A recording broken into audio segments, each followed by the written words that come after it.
hermanos, estamos invitándole a ser parte. Agradecemos mucho la presencia de cada uno de ustedes en esta mañana para estudiar la palabra de Dios. Ahí en primera de Timoteo capítulo 2 versículos del 1 al 8. Queremos seguir esta serie de cómo amar al prójimo, y para una de las razones para amar al prójimo ya hemos entendido quién es el prójimo, ya hemos entendido cómo relacionarnos y ahora cómo podemos interactuar, y la oración viene siendo un elemento principal dentro de este proceso de interacción con nuestro prójimo. Y Timoteo, el apóstol Pablo, escribiendo a Timoteo, pues de alguna manera nos ayuda a legislar, a conocer cómo se describe este proceso. Pero antes, como siempre, le invitamos a orar, pedirle al Señor que nos dirija. Dios y Padre Celestial, te damos muchas gracias por tu gran amor y misericordia, gracias por todo tu cuidado y protección para con nosotros, y te suplicamos, Dios, que tú nos sostenga y nos bendiga y nos ayude siempre. En el nombre de Dios oramos. Amén. Cuando hablamos entonces en Timoteo, debemos recordar que la epístola de Timoteo es una epístola importante que el apóstol Pablo le escribe a un discípulo de él que estaba en el ministerio y que estaba comenzando su trabajo misionero, específicamente en la iglesia de Éfeso. Fue uno de sus lugares de desempeño que conocemos a lo largo de la palabra de Dios. Y ¿cómo entonces podemos orar por nuestro prójimo? Bueno, la palabra de Dios nos manda a que estemos clamando por toda la humanidad. Una de las razones clave o principales es que estemos orando por toda la humanidad. Los primeros 4 versículos de esta sección se ocupan de mostrarnos cómo, como hijos de Dios, debe ser ese clamor de nosotros por esta humanidad que tanto necesita de nuestras oraciones, de nuestro cuidado y de nuestra participación en sus vidas por medio de la oración. El apóstol comienza diciendo: amonesta pues ante todo a que se hagan rogativas, oraciones, peticiones, acciones de gracia por todos los hombres. Aquí están 4 palabras que legislan muy bien la forma en la cual uno debe orar. Algunas personas dicen que son sinónimos cada una de estas palabras que se usan aquí, pero no es así. Cada una de ellas va a mostrar, va a encerrar cierto significado. Y lo más interesante es que el texto comienza diciendo que Pablo nos está exhortando.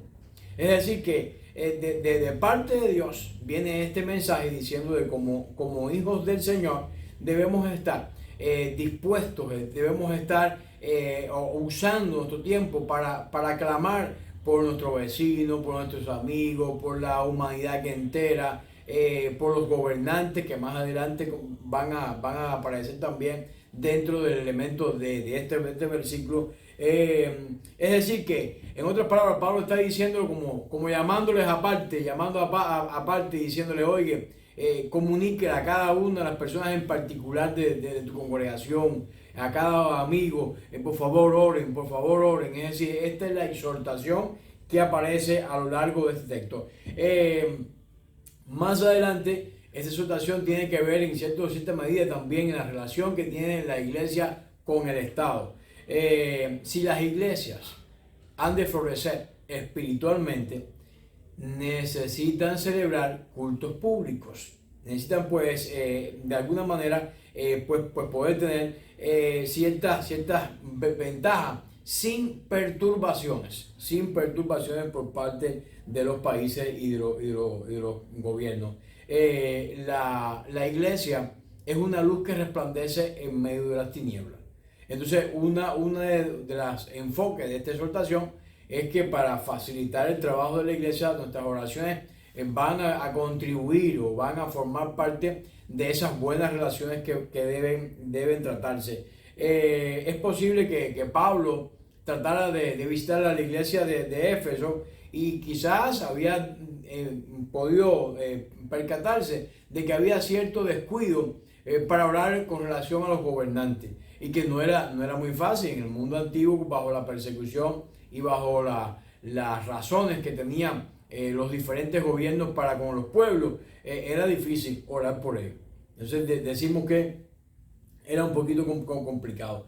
Pero Pablo está exhortando a Timoteo a que no descuide esto y que la iglesia esté orando en cualquier parte o en cualquier territorio, específicamente los cultos públicos, que tenga oraciones por los reyes, los que estaban en posiciones de eminencia, y que se abra. Y aquí es donde usa estas 4 palabras: súplicas, oraciones, intercesiones, acciones de gracia en favor de todos los hombres. Estas 4 palabras tienen un significado, aunque parecería que son sinónimos, no tienen un carácter de repetición. Es decir, a veces usamos varios sinónimos para enfatizar una idea, pero no es el caso. Pablo en cada una de las palabras está transmitiendo pues ciertas ideas que se usan, ¿no? Como sinónimo para estas repeticiones. La primera de estas palabras, la palabra súplica, se refiere a peticiones, el cumplimiento por parte de Dios de algunas necesidades específicas necesarias para la congregación. Es decir, esta súplica puede ser la que haya estado elevando la iglesia cuando Pedro estaba en prisión, para que Pedro fuera liberado. Y cuando Pedro fue liberado, ni la propia iglesia ni los propios que estaban orando entendían el milagro que había ocurrido delante de él. Este es el sentido de la súplica. La súplica es enteramente mirar que dependemos de Dios. Cuando suplicamos a Dios, es que cuando comprendemos que no hay otra cosa que podamos hacer. Hay situaciones en la vida que uno tiene ciertos márgenes de accionar, y todavía le quedan ciertos recursos humanos que uno puede tocar, puertas que puede tocar, amigos que pueden ayudar. Pero cuando aquí habla de súplica, es que estamos entendiendo de que no hay otra opción disponible que no sea la oración. Y nos anima entonces a experimentar una dependencia de Dios, a depender de Dios. Cuando hay una enfermedad, por ejemplo, una enfermedad que en particular, cuando hay una mala noticia, la única manera que tenemos es elevar una súplica al cielo. Y elevar una súplica al cielo, y que hace con toda humildad que aquella situación concreta puesta en las manos de Dios, Dios pueda traer un sentido nuevo, un sentido de bendición para sus hijos y su pueblo. La siguiente palabra que aparece en estos versículos, en el versículo 1, es la palabra oraciones. Y la palabra oraciones tiene un sentido más general, un poco más amplio. Se usa comúnmente como un sentido de reverencia hacia Dios. Es decir, hacemos oraciones porque consideramos que Dios está por encima de nosotros y le pedimos a Él porque Él tiene el poder necesario para ayudarnos en cada situación. Cuando hacemos oraciones, entonces lo que estamos es aferrándonos a Dios, estamos confesando a Dios, estamos intercediendo, estamos adorando y estamos dando acciones de gracia. Todas las palabras griegas como las castellanas tienen un sentido general. Cuando hablamos de oraciones hay un sentido general. Sin embargo, aquí la palabra se usa en una lista de 4 palabras más, así que ella tiene aquí un sentido muy particular. Cuando hablamos aquí, está hablando el sentido específico debe ser algo restringido. Se refiere a una oración por una petición específica. Eso es cuando usted está clamando, pero usted tiene algo que está colocando en las manos de Dios. Y yo tengo un motivo especial. Usted escucha a veces en la congregación que aquí dice, tengo un motivo especial. Se ora por ese motivo. Ese es el sentido de la oración que aparece en el texto. La necesidad es también de sabiduría, de mayor consagración, de administración de la justicia de Dios en este mundo tan injusto. Y aunque se puede interpretar en un sentido más específico, todavía su sentido es más amplio. La siguiente palabra que aparece en el versículo 1 es el sustantivo intercesión. Y aparece solamente aquí y en 1 Timoteo capítulo 4 versículo 5. Dos veces solamente aparece esta palabra en el original. Dice 1 Timoteo 4, 5. Porque la palabra de Dios y por la oración es santificado. Es decir, el sustantivo interceder no es muy fácil encontrar un sinónimo en castellano. Es decir, que ocupe el sentido amplio que tiene esta palabra. Ni en inglés ni en español, es una palabra muy específica. Debemos empezar por enfatizar que de ningún modo es verdad que el sustantivo usado en el original por sí solo necesariamente expresa el pensamiento que actualmente nosotros interpretamos como intercesión. Este es el único palabra, el único pasaje. Y intercesión significa un ruego a favor de otro o en favor de otra persona. El versículo que señalamos anteriormente, 1 Timoteo 4:5, son los únicos lugares que aparecen. Y más bien la idea es buscar el favor de Dios. Es decir, esta intercesión no está matizada o marcada para que la otra persona se le responda una de sus peticiones cotidianas o alguna de sus necesidades, sino más bien para que el favor de Dios esté sobre él. Y tiene quizás un sentido más implicativo en la oración sacerdotal. Es decir, interceder es que el favor de Dios, o como la oración de Jabes, si tú me bendijeras, ese es el sentido que aparece o que tiene este contexto de la palabra intercesión. Es decir, es que estemos, que sea en favor de otra persona. Cuando hablamos así, entonces estamos evidentemente pidiendo que sea la ayuda del Espíritu Santo el que esté obrando en la vida de esa persona. E interceder entonces tiene que ver más bien como una manera de mover la condición espiritual de la propia persona, de que ora o del objeto de esa oración que se puede estar haciendo.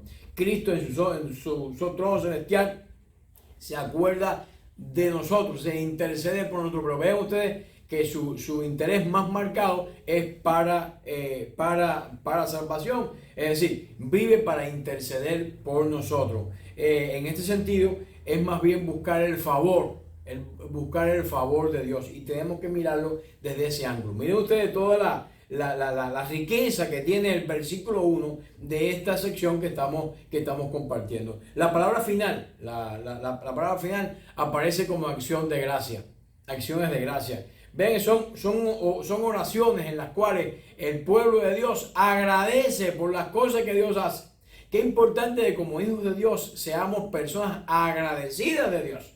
Es decir, el que agradece al Señor es la persona que estuvo suplicando, intercediendo, estuvo cumpliendo cada una de las palabras que anteriormente hemos estado describiendo, pero que cuando Dios responde, esa persona se acuerda de que fue Dios y no exactamente de otro lugar donde vino la ayuda oportuna por la cual él estaba esperando. Es decir, esa acción de gracia pues tiene ese sentido que viene de parte de Dios, y es la gratitud bastante clara. El versículo 2, cada una de estas palabras que acabamos de describir en el versículo 1, mírenlas ahora en qué contexto aparecen. En el versículo 2 dice, por los reyes y por todos los que tienen autoridad. Vean ustedes, cuando miramos todo el peso teológico que tienen estas palabras del versículo 1, ahora Pablo pasa y dice, estas palabras deben estar aplicadas, porque lo miramos hacia nosotros cuando pusimos cada uno de los ejemplos, aplicadas a los reyes y a los gobernantes. Y usted dice, wow, qué tremendo. Sí, pero el gobernante de aquel tiempo era Nerón, por ejemplo. Y era una persona bien malévola. Usted puede ver el nombre de Nerón en un perro. ¡Cógelo, Nerón! Un perro que sea bravo, porque si es un perro chiquito ni a usted se le ocurre colocarle ese nombre. Le pone un nombre más comercial, más light, ¿no? Pero Nerón es un nombre muy propio para un perro. Pero usted ha visto a alguien que se llame Nerón, como un ser humano. No lo encontramos. Dice, no solamente por los reyes, sino por todos los que tienen autoridad, para que vivamos quietos y reposadamente en toda piedad y honestidad. Pablo está diciendo cuán necesario es es practicar estas oraciones. Y aún en el día de hoy es probable que usted esté pensando en primer lugar en los soberanos, los gobernantes, que se suceden unos a otros en el curso de la historia, y luego todos los demás funcionarios y sujetos. Debemos haber tenido en su pensamiento el reinante emperador Nerón y además los procónsules, que si Demetrio y los artífices con él tenían conflicto contra alguna audiencia, se suceden procónsul hay, acusen unos a otros, había dicho Lucas cuando escribe el libro de los Hechos. Los asiarcas eran los que tenían las autoridades en Asia, eran sus amigos y le enviaron recados rogándole que no se presentara en el teatro. Así nos cuenta también la historia en Hechos capítulo 19:31. El escribano, otro de los líderes de aquel tiempo, tenían cierta influencia. Entonces el escribano había apaciguado a la multitud, dice la palabra de Dios, y dijo: varones efesios, ¿quién es el hombre que no sabe que en la ciudad de Éfeso es guardiana del templo la gran diosa Diana y la imagen venida de Júpiter? Estas son la gente que el Padre dice a Pablo que oren por ellos. ¿No se percatan? Es decir, cuando el libro de Hechos, contado por Lucas, nos cuenta lo que estaba pasando en la ciudad de Éfeso, entonces usted lo mira en el contexto y ahora Pablo le está indicando al joven Timoteo que él tenía que exhortar a su iglesia que orara por esta gente, pero esta gente no estaban a favor de la iglesia, no estaban a favor de los hijos de Dios. Y aunque algunos de ellos en ciertos momentos ayudaron a Pablo con la intención de salvar su vida, la verdad es que en la mayoría de los casos, como nos cuenta la historia bíblica, reflejada en el libro de los Hechos, ellos no estaban abiertamente. Y Pablo está diciendo: oren por esta gente para que podamos vivir quietos reposadamente. Así que debemos orar por nuestros gobernantes, debemos orar por los líderes, debemos orar por el alcalde, debemos orar por las personas que están en autoridad. Sin embargo, fuera de Augusto y Tiberio, Calígula, Vespasiano, Tito, Domiciano, Herodes el Grande, Herodes Antipa, los emperadores de Titarca, que nos cuenta la historia, no hay una historia muy favorable de la iglesia bajo estos gobiernos. Todos se dedicaron a perseguir, todos se dedicaron a esparcir, y Pablo está diciendo que oremos por ellos, todos estos romanos, ¿no?, que tenían dominio en ese lugar. Pablo está diciendo: oren por ellos, oren por ellos. Usted puede decir: no, Nerón, ya lo pusimos como de perro, ¿no? Pero miren todo el listado que tenemos. Calígula es terrible. Vespasiano, Tito, Domiciano. Es decir que es un mandamiento que podemos pensar que está en vigor para toda era y para toda región. Es decir, no podemos decir porque estamos en los Estados Unidos tenemos que orar por nuestros gobernantes porque este es un país libre. También tiene usted que orar por sus gobernantes en Cuba o en Nicaragua o en Venezuela, que no son libres y que tienen régimen, tienen dictadura por muchos años. También debemos orar por ellos. Y dice: para que vivamos quietos y reposadamente. Y esto es algo como uno dice: pero ¿cómo yo puedo hacer eso? Bueno, lo exhorta Pablo, nos manda la Escritura. El Espíritu Santo nos ordena, por medio de Pablo, que recordemos a los presidentes, a los reyes, a los reinos, a las reinas, a los que están en tono de gracia o en trono de gracia. Y el propósito se expresa en las palabras siguientes: para que podamos tener una vida tranquila y calmada y con toda piedad y seriedad. Ese es el propósito de la oración. Para que la iglesia, que no es de este mundo, esté teniendo la facilidad o sea más fácil su labor de cumplir su misión de divulgar el Evangelio de Jesucristo. Por eso Pablo está ordenando a joven Timoteo que exhorte a la iglesia de Éfeso, y ya vimos la historia ahí en Hechos capítulo 19, lo que pasaba. Oren por él. La oración es aparece como una razón aquí de primer lugar. La oración mueve montaña y mueve el corazón de cada uno de esos líderes. Dice el sabio Salomón que el corazón de los hombres está delante de Dios como el repartimiento de las aguas. A donde quiera, Él lo inclina. Y la oración, como bien dice mi hermano, mueve montañas, se puede cambiar. Y la razón es que esté la iglesia viviendo en toda tranquilidad. El propósito de estas oraciones no son propósitos egoístas, son propósitos que tienen un alcance para toda la humanidad. Más bien la idea aquí es de estar libre de molestias, tales como guerras, persecuciones, y eso va a facilitar la extensión del Evangelio y la obra salvadora de Jesucristo para la gloria de Dios.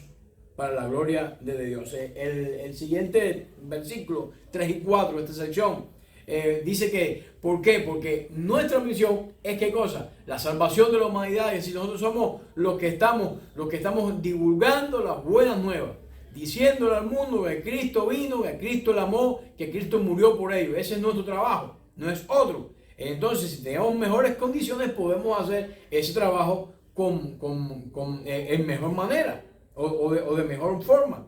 Se cuenta la historia de contrataron a una cantidad de leñadores, es decir, cortadores de árboles, para que ellos, a ver quién podía cortar más. Y un joven muy fuerte, muy gallardo, pues comenzó a cortar los árboles y evidentemente avanzaba de una manera estrepitosa, ocupándolo el primer lugar. Pero a lo largo de la contienda, que era larga, el joven comenzó a perder un poquito de ese brillo, de esa energía. Y entonces otros fueron ocupando su lugar y se preguntaron por qué estaba pasando. Y era que el joven no había tomado tiempo para afilar su hacha. Es decir, estaba tan ocupado en hacer, que no había tomado un tiempo para afilar su hacha.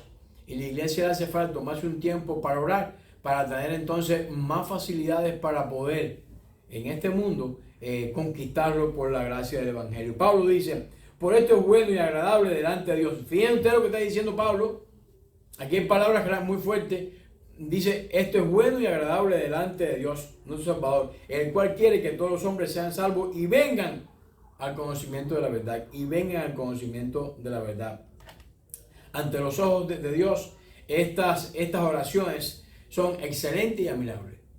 Es decir, que cumplamos con lo que dice estas palabras, los ojos de Dios. Nos está diciendo el apóstol Pablo, inspirado por el Espíritu Santo, que esto es agradable, que esto es admirable. Es decir, que van a ser bien recibidas en el corazón de Dios y vamos a estar anunciando a Jesucristo como nuestro único y personal Salvador. Aunque los hombres a veces pudieran sentirse incluidos a eludir las oraciones, sobre todo cuando estén viviendo en un país con esta característica. Pero fíjense que no es diferente lo que estaba ocurriendo en Éfeso. Ya vimos por Hechos 19 que las personas que se mencionan ahí no eran tampoco muy loables que digamos, ¿no? Y de todas formas sigue igual esta exhortación del apóstol Pablo a que la iglesia esté intercediendo por ellos especialmente. Es decir, los que están en inminencia como cooperación debieran ser a los ojos de Dios, es cuestión diferente. Él no ve las cosas, Dios no ve las cosas como nosotros las vemos.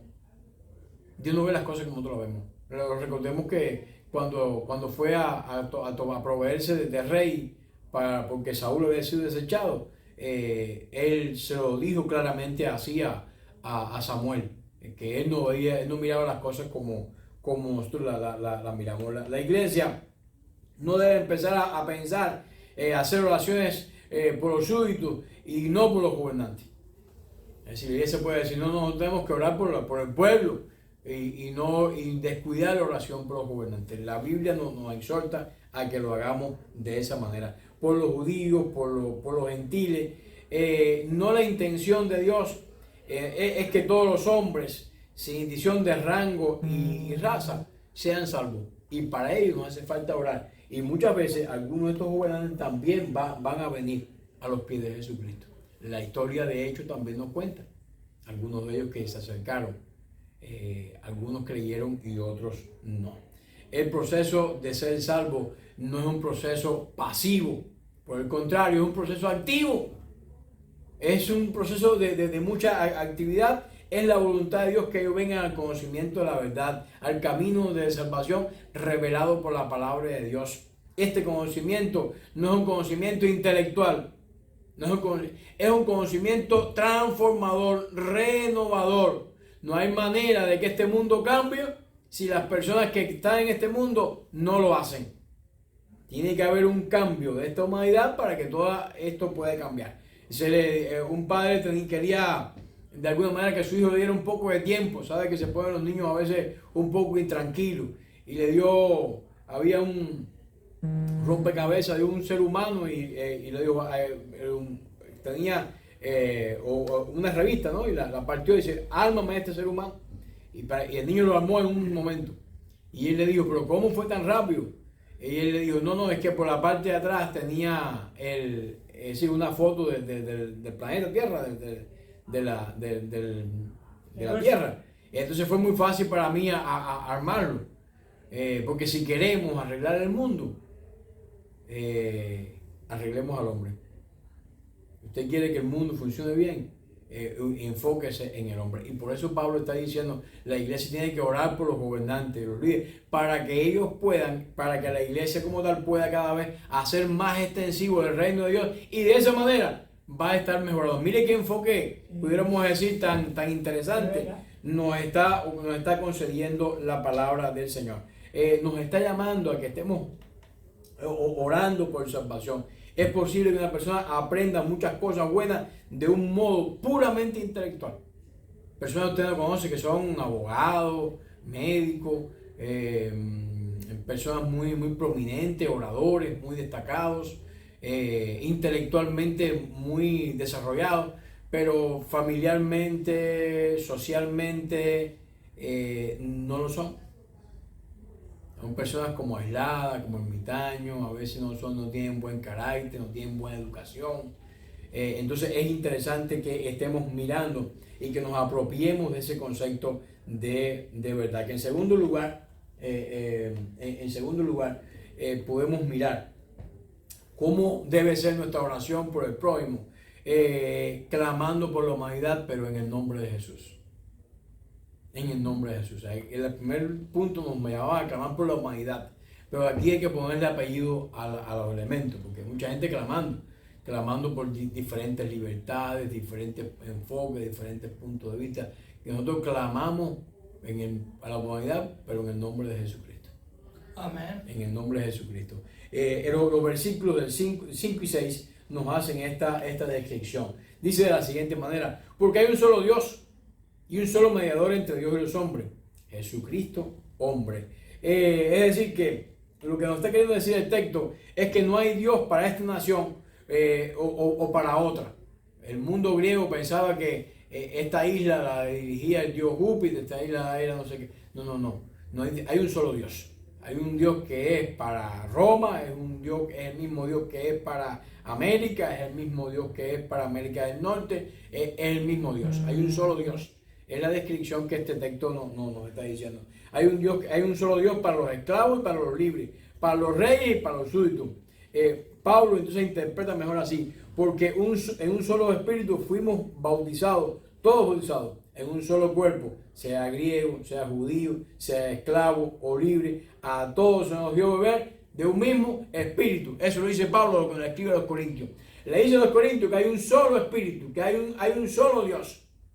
Y en ese es que tenemos que estar intercediendo. No solamente Dios hizo en la esfera de la creación, sino también en la esfera de la redención. Por eso no solamente hay un Dios, sino que también hay un solo mediador. Y aquí este es el sentido entre Dios y los hombres. Este es el único pasaje en que Pablo habla de Cristo como mediador. Otra de las curiosidades del texto que estamos analizando o estudiando en el día de hoy. El único versículo que lo administra o lo dice. Mediador es ligeramente más amplio. Esta es la capacidad de Cristo no solamente de restaurar a una correcta relación legal con Dios, sino también al conocimiento de la verdad. Hace que ellos testifiquen esta gloriosa verdad, pero Él mismo, al mismo tiempo, establece la paz y revela a los hombres, persuadiéndoles a aceptar las buenas nuevas. ¡Gloria a Dios! Gloria a Dios. Amén. Gloria a Dios. Esa es la posición del Salvador. La salvación tiene en la mira a todos. Y eso incluye a los gobernantes. Entonces, por eso Pablo está enfatizando a la joven Timoteo que no descuiden para que la iglesia esté quieta y reposadamente haciendo su trabajo de llevar el evangelio a todos los lugares del mundo, sin distraerse en temas de que este es un buen gobernante, de que este es un mal gobernante. Enfóquese en esas personas y estemos llevándoles el evangelio. Dios no tiene excepción de personas. No hace excepción de personas. Y eso aplica muy bien para los líderes. Solo hay un mediador, es decir, que Dios o Cristo vino para rescatar a todos. Se dio a sí mismo el rescate. ¿Por quién? Por todos. En el versículo 6, dice, el cual a sí mismo se dio el rescate por todos, lo cual se dio testimonio a su debido tiempo. En otras palabras, Cristo pagó el precio. Pagó el precio por la ley y por tanto produjo satisfacción de un rescate vicario. Un rescate vicario. La preposición por o en favor, la preposición en lugar de, da a entender la doble idea de que la muerte sustitutiva de Cristo fue un beneficio para todos. No solamente consiguió liberar de la ira de Dios, sino que ofreció una salvación completa, gratuita. ¿Para quién? Para todos los hombres. Y eso incluye a los gobernantes, a los reyes, a los que están en inminencia. Para todos es la salvación. Sin considerar entonces ni rango, ni posición, ni raza, ni nacionalidad. Somos todos ciudadanos del reino celestial. Somos ciudadanos de ese reino celestial. Es entonces la intención de Dios que en su debido tiempo se dé esta gran oportunidad, que vengan al conocimiento de la verdad de Dios. Y este es un pasaje tremendo. En su debido tiempo, dice el versículo 6, en su debido tiempo, es decir, en la ocasión oportuna, en el plan eterno de Dios, llegó el tiempo en el que Cristo dio su vida a favor nuestro. En tercer lugar, podemos encontrar clamando por la humanidad en el nombre de Jesús, sirviendo a su nombre. Fíjense que estamos añadiendo un elemento más a los puntos. Clamando a la humanidad fue el primero. Clamando a la humanidad que en el nombre de Cristo fue el segundo. Y ahora clamando y sirviendo en su nombre. Esa debe ser nuestra razón, nuestra meta. Los versículos 7 y 8 nos dice de la siguiente manera.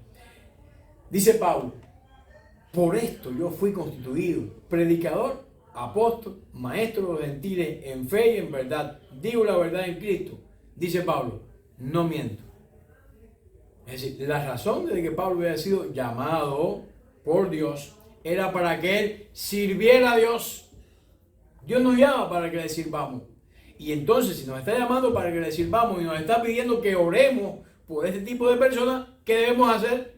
Orar. Obedecer, orar correctamente. Es decir, Pablo fue designado como maestro de los gentiles para que no solamente los judíos, sino los gentiles y todos los hombres en calidad de igualdad vienen a aceptar esta verdad con una fe viva en su nombre, a fin de que la palabra de Dios para salvación de toda tribu, nación, no solamente de los judíos, sino también de los gentiles. De hecho, Éfeso era un lugar gentil. Para ser llevado a cabo este designio de Pablo, este mandato divino, él no era un usurpador, dice Pablo, ni que alguien que pretendía tener autoridad, sino que está dando un mensaje de parte de Dios.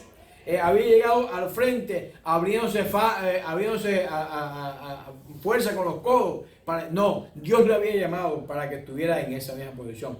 En otras palabras, Pablo está diciendo que él es un vaso escogido por Dios para llevar el nombre de Cristo en presencia de los gentiles. Recordemos que Pablo, el Espíritu lo llamó para que él fuera el que hiciera todos estos viajes misioneros que aparecen registrados, y tenemos diferentes cartas a estos lugares. Es decir, no solamente para Israel, sino también para los gentiles. Y lógicamente entonces también para los reyes, los que estaban en inminencia y en todo lugar. Para toda la humanidad. Y ese entonces es el proceso que estamos hablando de cómo orar por mi prójimo. Por igual, porque delante de Dios todos somos iguales. Entonces tenemos que orar y no podemos descuidar el orar por gobernantes, líderes y demás. Aunque resulte en algunos casos difícil para nosotros. Incómodo, porque a veces hacen buen trabajo, pero otras veces no. Entonces, de igual manera, tenemos que entender, Pablo había sido designado como heraldo, también como apóstol, para tener una conducta, una doctrina, y está pasando ese mismo manto al joven Timoteo, y por eso está pidiendo a Timoteo que exhorte a toda su comunidad, que eso es lo que ellos deben hacer: orar, interceder, tener acciones de gracia y suplicar por cada uno de los gobernantes y las personas que estaban a su alrededor. Y esto es muy elocuente para poder entender este proceso. Es decir, que Pablo está llamado como maestro de los gentiles para mostrar una fe viva. El versículo 8 dice: quiero pues que los hombres oren en todo lugar, levantando mano santa, sin ira ni contienda. ¿Qué está diciendo Pablo? Ese es un culto público, esa es una facilidad que podían tener ellos. Pablo está diciendo que aceptemos el mandato. En cuanto a los hombres, debían orar levantando manos santas, sin ira ni malas intenciones. No está el énfasis tanto en la postura de la oración. Aunque era una abominación para el Señor, orar en una posición desgarbada, donde no hubiera de alguna manera una reverencia, un respeto cuando se oraba al Señor. Hay varias oraciones en la Biblia, por ejemplo, con varias formas para orar, posiciones para orar, mejor dicho.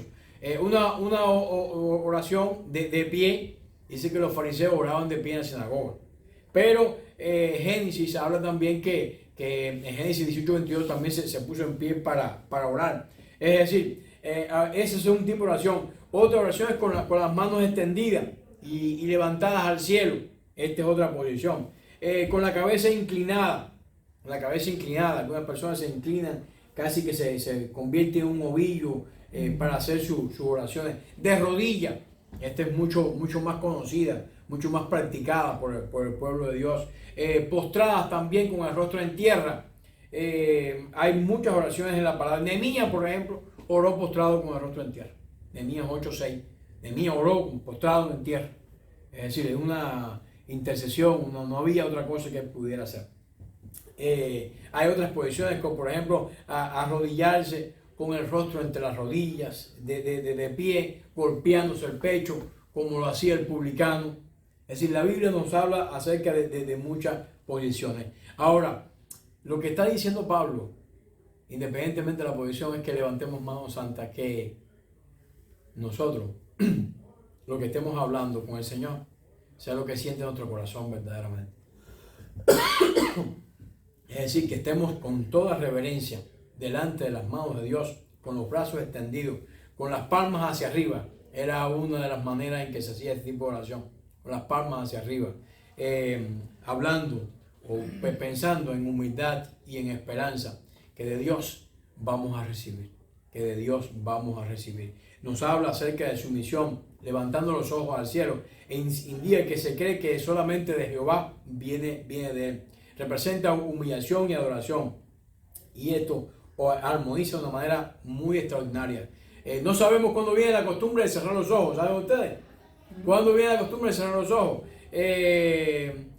No se sabe. En la historia no se sabe en qué momento se cerraban o no los ojos. Aunque, recuerden, la Escritura dice orar sin cesar. Entonces, eso no puede ser con los ojos cerrados, porque todo el tiempo que usted en contacto con el Señor, tiene usted que comer, tiene que caminar, tiene que hacer varias cosas. Y eso nos habla de un tema de constancia. Puede considerarse como una buena costumbre que se interpreta correctamente, porque orar con los ojos cerrados nos ayuda a concentrarnos, concentrarnos un poco más. Nadie está cerca en ese momento, uno es capaz de aislarse y acercarse más a Dios. El levantamiento de las manos, aquí es donde está el énfasis. El énfasis está que debe ser sin ira y sin malas intenciones. Ira contra los hermanos, funcionar como alguien sin misericordia, como el de la palabra, con acciones inaceptables. Por lo tanto, ¿Cómo yo tengo que orar por mis gobernantes? ¿Cómo tengo que orar por todas las personas? ¿Cómo tengo que orar por la humanidad? ¿Cómo tengo que orar por el prójimo? Bueno, aquí la palabra de Dios nos va a estar enseñando. Clama por toda la humanidad, por todo, sean buenos o sean malos. Recuerda que el sol sale para unos y para otros. Y nuestro Dios, como bien ustedes dijeron, no hace excepción de personas. Pidan por todos los hombres, rogando específicamente por los grupos, posiciones de liderazgo y orando por la salvación. En segundo lugar, claman por la humanidad en el nombre de Cristo y sean ustedes pues partícipes de estos mismos elementos.